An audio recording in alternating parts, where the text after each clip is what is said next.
continued. Another time, another place, another world. But Karis, tell me a little bit real quick what people get out of your workshops in 2 minutes. Workshops, what you're doing there in your spiritual retreats and classes.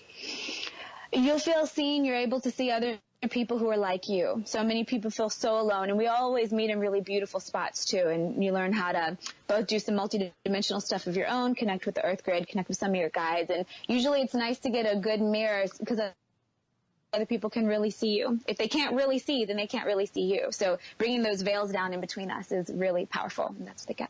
Wow. Well, that's wonderful. Well, you're doing great work. If you have a second, hang on right after the show. We close it out, okay?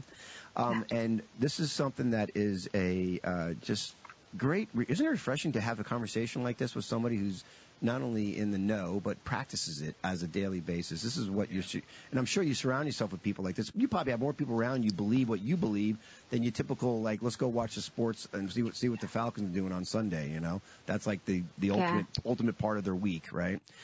So not that it's against that, but there's much more to life than just, you know, sports. Sport and play. The gladiator distraction, I call it, you know? So anyway, I really appreciate you coming on, and hang on for a second. And listen, you guys, check her out. Go to KarisMolina.com, and check out her books too, the Starseed books. She's working on a trilogy. I'm sure she'll get a third one out there. Who knows what it's called? Yeah. Thanks for coming on. We'll see you in a little bit. Take care, guys. Hope you enjoyed the show. You have been listening to the Good Intentions Show on the UI Radio Network. The Good Intentions. Staying healthy is difficult. What nutritional supplements should you take? What foods are best for you? What health practitioner should you see? You've got health questions, I've got health answers. From heartburn to hemorrhoids, pain to pimples, carpal tunnel to the common cold, gluten to gallbladder, and gingivitis, and all points in between. I'm Dr. Bob Martin. Tune into my Sunday talk show at 10 o'clock on Talk 1470 WNN. Would you like answers to life's questions? Then join me, Sarah Spiritual, every Wednesday evening from 5 to 8 p.m. for Spiritually Speaking with Sarah right here on 95.3 The Talk, WNN 1470 AM. See you there. Talk 1470 is WWNN Pompano Beach and 95.3 FM W237BD Boca Raton, the Health and Wealth Radio Network. Homeowners, would you like to save money each and every month? Of course you would. We all want to save money, but how? By calling Debbie at I Will Advisors, that's how, and have her review your homeowner's policy. Most homeowners never review their policy, but it should be reviewed every year. You commercial property owners, same goes for you. So what are you waiting for? Call Debbie at I Will Advisors and start saving money. 954-753-8080. 954-753-8080. It takes a whole lot more effort to get something started in your life than it does to keep it moving. Del Walmsley has moved thousands of radio listeners closer to a great life. The Del Walmsley Show is now on in South Florida on Talk 1470, Monday at 5, Tuesday through Friday at noon. Listen and move towards your great life today. This message is brought to you by the Florida Division of Emergency Management, the Florida Association of Broadcasters, and this radio station. When severe weather threatens Florida, flooding is a reality we all have to face. And floods can happen anywhere in the state. So be prepared when floods impact your community. Know what flood zone you live in so you can determine the risk to your family and your property. The better you understand the risks of flooding in your community, the safer you can keep your family. Go to floridadisaster.org and find out what flood zone you live in. Talk health, talk wealth, talk politics, talk 1470 and 95.3 FM, WNN. The opinions expressed in the following sponsored program are strictly those of the host, guests, and callers, and not necessarily those of the station, its staff, management, or sponsors. Welcome to the Golf and Travel Show, the place to fine-tune your swing, dress for the course, club, or cruise, and get tips on the best places to play and stay at the right price. Vacation or staycation, host Dan Shub, along with his expert co-hosts and guests, will tell you where to go. To play golf and vacation, that is. Now, here's Dan.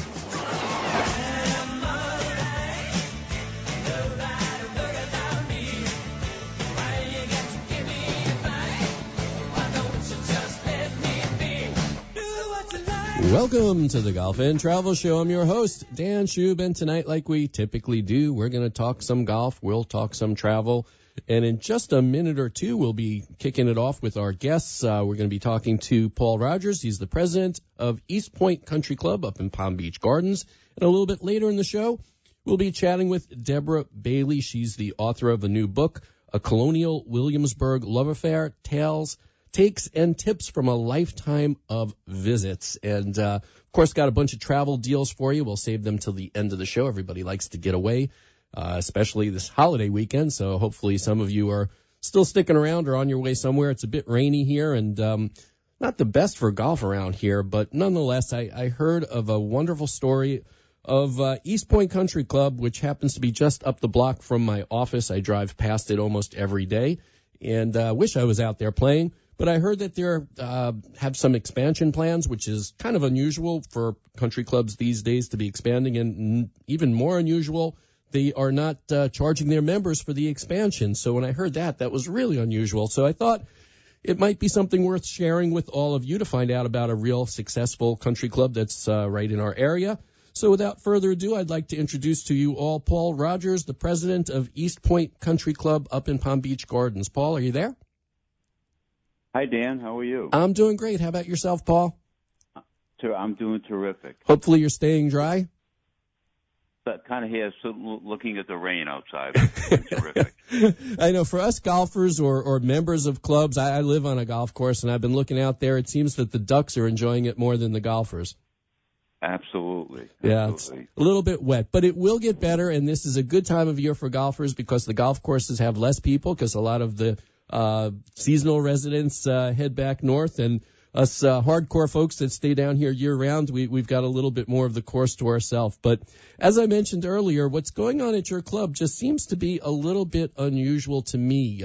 Talks of expansion, talks of doing all sorts of things that cost money yet not charging the members to do it. It just didn't sound right. It sounded great, but not normal. So I thought we would kind of clue everybody into some of this exciting news that's going on over at the East Point Country Club. So why don't you just take a step back first and start with how you had kind of two clubs in one there, which, again, is not that typical. So it's a little unusual. So why don't you explain that to everybody?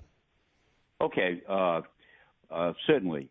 The East Point Country Club, actually the East Point community, we are just off Donna Ross Road at the junction of exit 83 and 95. Mm-hmm. It's a community of 875 homes.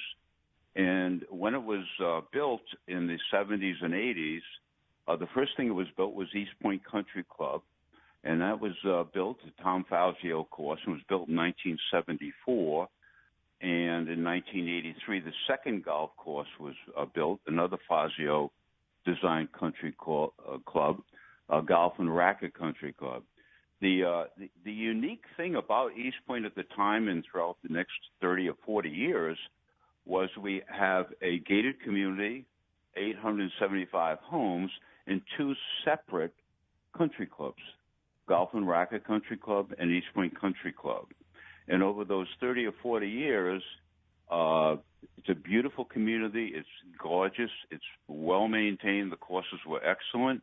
But we had two competing country clubs, and it worked for the longest time until the recession of the early 2000s, mm-hmm. when things started to turn a little sour in the golf industry. Particularly, we had a very high snowbird community here. That's what started it. Mm-hmm.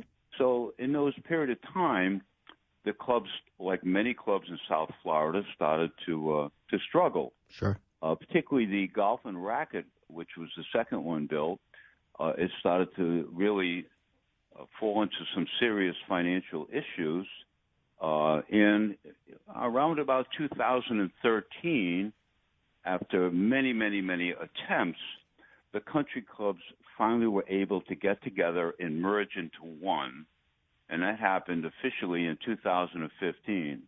So now the two country clubs were no longer competing for the same membership, if you will, or the same membership folks around the various communities, but we were one country club. Mm-hmm. Now, that was the really good news, and it's been 3 years since that happened. Since then, the club has been, the Unified Club has been running very well. We're profitable for a country club, a private country club. That's not usually the case. Mm-hmm. But we do not generate enough income to maintain and fix all the aging facilities, all of these buildings and the golf courses and the various ponds, the retention ponds. They were all built 30 and 40 years ago. So it needed a lot of upgrades, a lot of new stuff being built. So the traditional way, and that's what you're alluding to before, Dan? Sure, you assess the members. The traditional way is to assess the members and raise the dues, mm-hmm. or borrow a lot of money, mm-hmm. or a combination thereof. However, we chose to look at it, the board of directors, we chose to look at it from a whole different point of view. Because we were two separate country clubs, we had two of everything. Literally two of everything, two maintenance facilities, two clubhouses, two driving ranges, so forth and so on. And when you have a 36-hole golf facility like ours, you really don't need two of everything.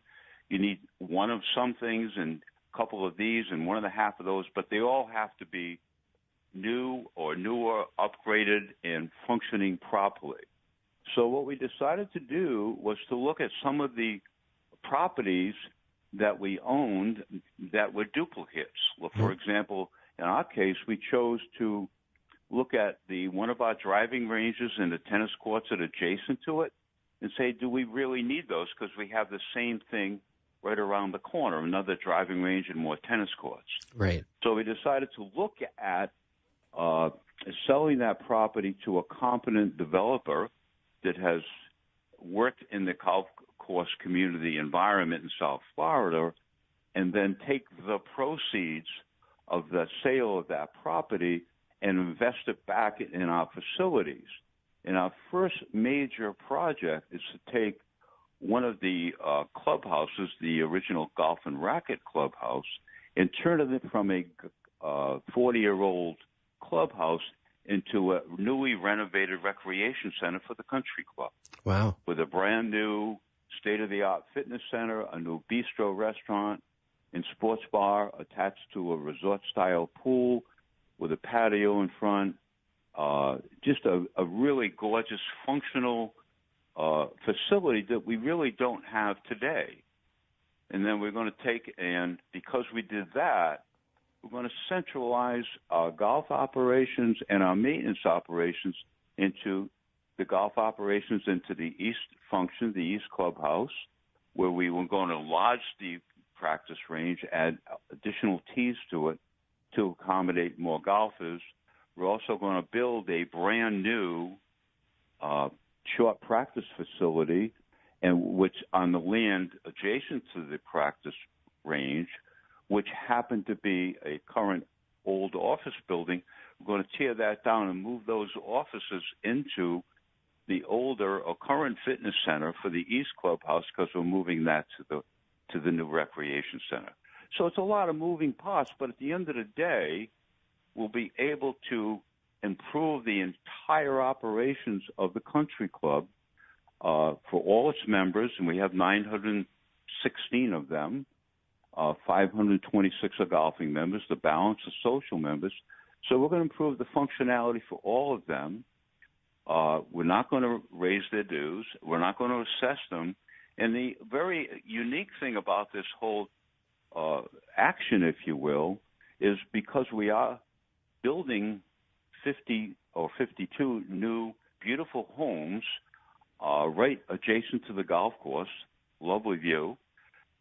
Those folks that buy those homes are going to become members of East Point Country Club.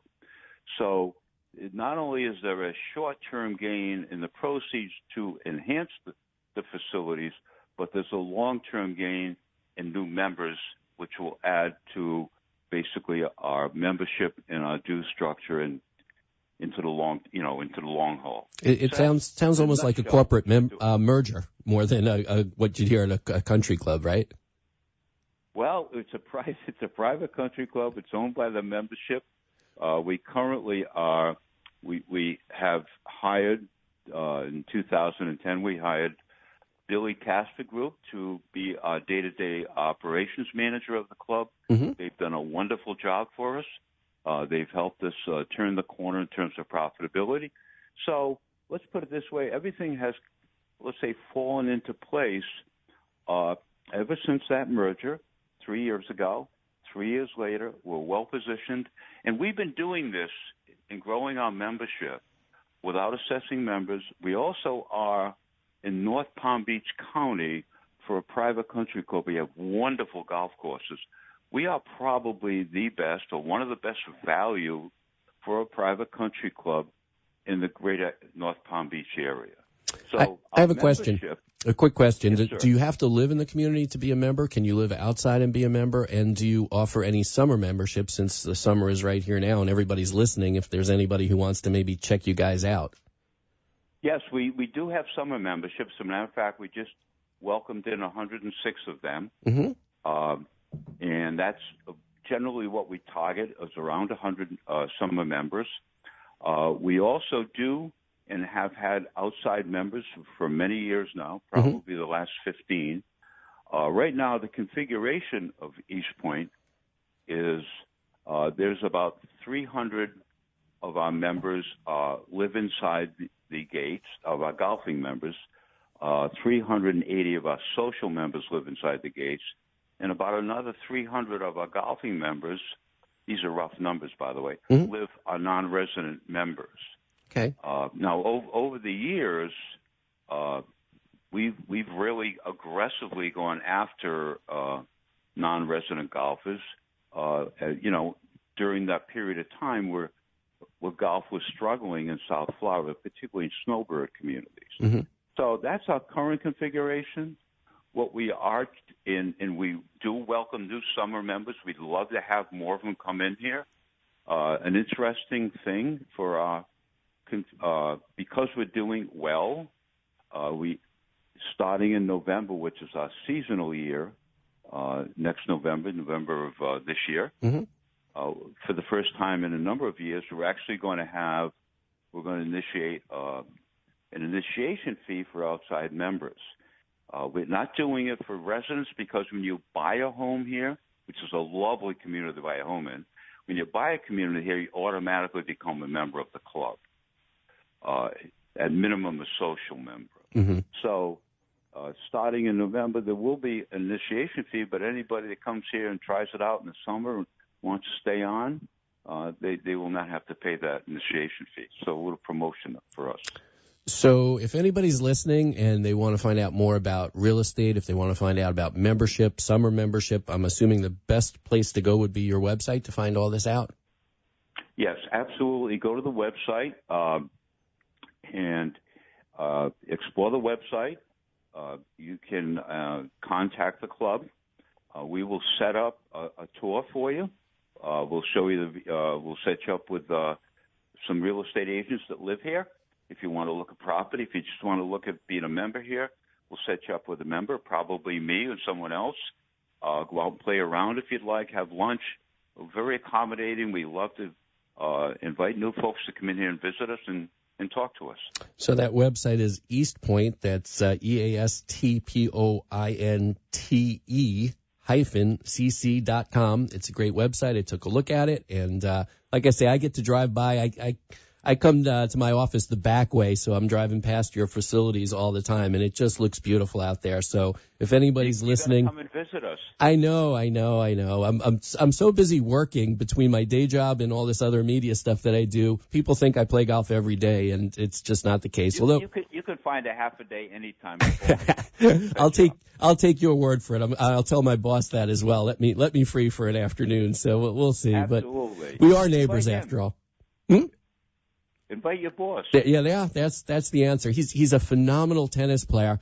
hardly ever plays golf. He plays once or twice a year and still could like pick up the clubs and shoot 80 even though he never plays. So I hate people like that. But Me too. Exactly. But the rest of us struggle. But in any event, it looks beautiful. I commend you guys on what you're doing to be able to do that kind of an overhaul, take good care of your members and not have to pass the cost on to them is just a wonderful thing. I know having happy members at country clubs is not easy, and I can only assume that your members must be thrilled. So kudos to you. The engine of success of any private country club is a very strong and vibrant, happy membership, and we work at it every single day. Well, I know it's a tough job, and not every country club has happy members, and you're doing a fine job for them. So congratulations. Thank you, Dan. I appreciate it. My pleasure. You have yourself a great holiday weekend. Be safe. And what we're going to do is we're going to take a quick break, and then we're going to be back with more of the Golf and Travel Show. Stay tuned.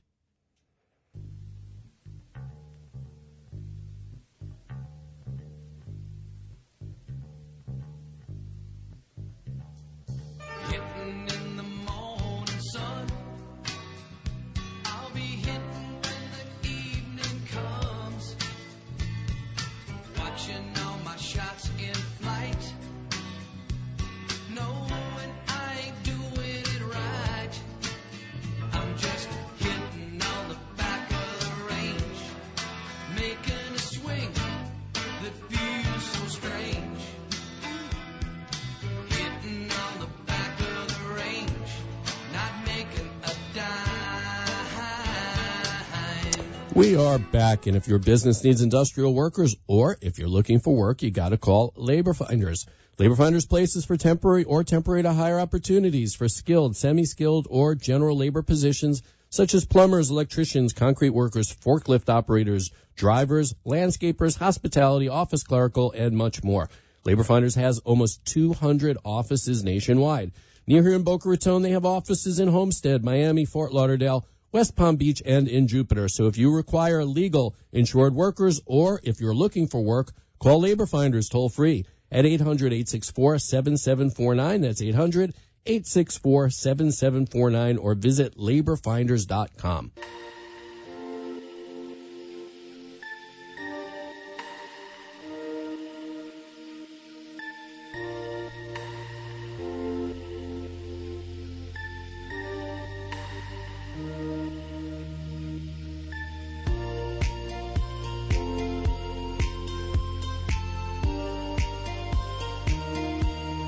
And we are back, and things are a little bit topsy-turvy today. We usually have our guest at the quarter of the hour as opposed to at the top of the hour, so we're going to switch things around. We'll talk a little more golf, and then I got a bunch of travel stuff for you, too. And in just a few short minutes, we will have our second guest of the evening, Deborah Bailey, the author of A Colonial Williamsburg Love Affair, Tales, Takes, and Tips from a Lifetime of Visits. And I've been to Colonial Williamsburg. It's been a while. But it's a great place to visit, and if you want to go there, this is where you're going to find the tips tonight, so tune in.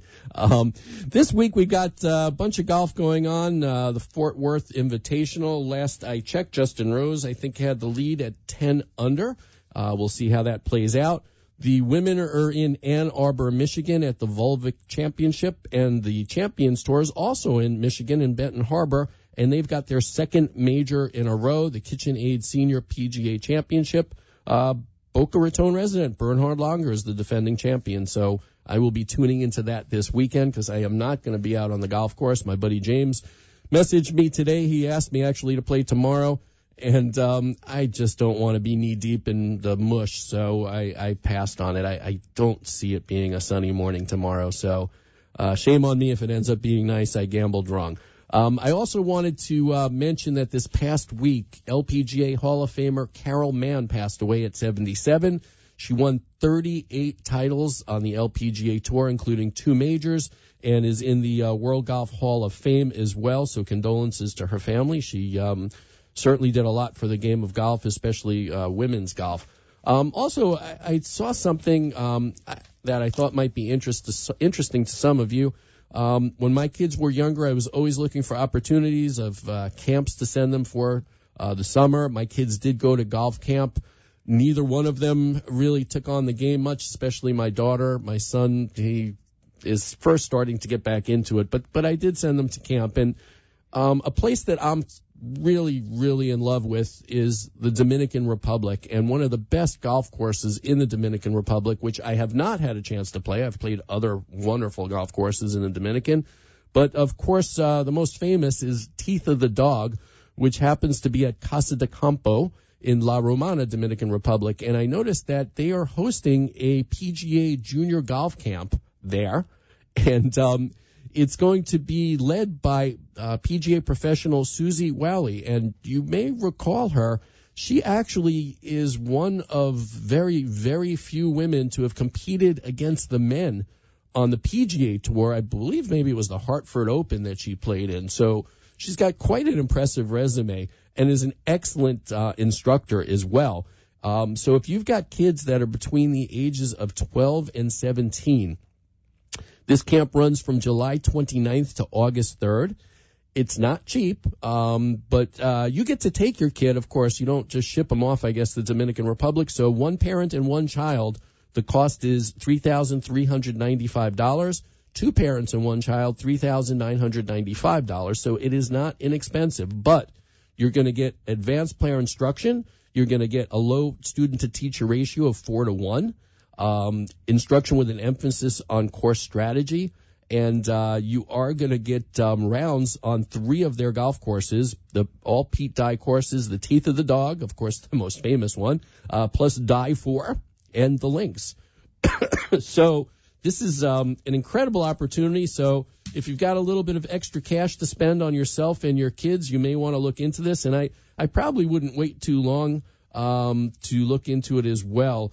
Let's see, call 888-PGA-PLAY. That's 888-742-7529 for more information and pricing information for this camp. And, I mean, I only wish that when I was a kid that I had an opportunity to go check something like this out. So, okay, I think what we're going to do is we're going to change gears because in just a few minutes we're going to be chatting with our guest. And I had a whole bunch of travel news for you all, as well as some incredible deals on travel, and I wanted to cover as much of it as I could with all of you. One of the places that I like to talk about a lot because I like to visit a lot is Las Vegas, and I know Ken, who operates our board, he's listening in because he likes to go there too.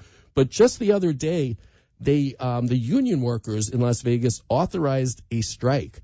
So as of June 1st, there is a very good chance that tens of thousands of casino workers in Las Vegas will all walk out and hit the picket lines. And that could be a disaster for a town like Las Vegas. We're talking about, servers and housekeepers and just on and on and on and on. There's 20 to 25,000 workers that voted on this. So, the bartenders, the porters, the bellmen, the people who work in the kitchens, just doing all those things that you want to do when you're in Vegas. I don't know who's going to be able to handle all this. So this could be a real mess. The last time they walked out was, I think, about 30 years ago. They've authorized strikes before, and what that did was it brought everybody to the table, and they managed to negotiate a settlement before they actually had to walk out. So I'll be keeping a close eye on this. I don't have any plans to go to Vegas until the fall, so I hope it's not going to impact me, and I hope it's not going to impact any of you. Also wanted to say that a couple of weeks back, or a little over a month ago, I flew on Southwest. It was several days after their mishap where part of their engine broke off and flew into a window, and they were in the process of checking all of their planes while I was flying on their planes, which certainly didn't make me feel too wonderful. But the news is that they completed all of their inspections and everything seemed to have passed. They didn't find any additional cracks or issues. They sent a few blades to be checked by their engine maker, General Electric, just in their words, out of an abundance of caution. But it seems that this perhaps was an isolated incident. I hope so, and hopefully all of us are safe. Speaking of airlines, United, they decided to change their menu. And the one thing that really angered their flyers is they decided to remove tomato juice. So those Bloody Marys that you want, like maybe when you're, flying home after a couple of straight nights staying up in Vegas, they just freaked out. So after hearing the customers' anger, United had to actually change the menu back to the way it used to be. So effective June 1st, they're switching everything back, and if you want your Bloody Mary when you're flying on United, you can now get your Bloody Mary. So United has had a lot of issues with their customer service, and they're trying really hard, and they're just having some issues. Also in the news, Mexico. We've heard a lot of the negative stories about tainted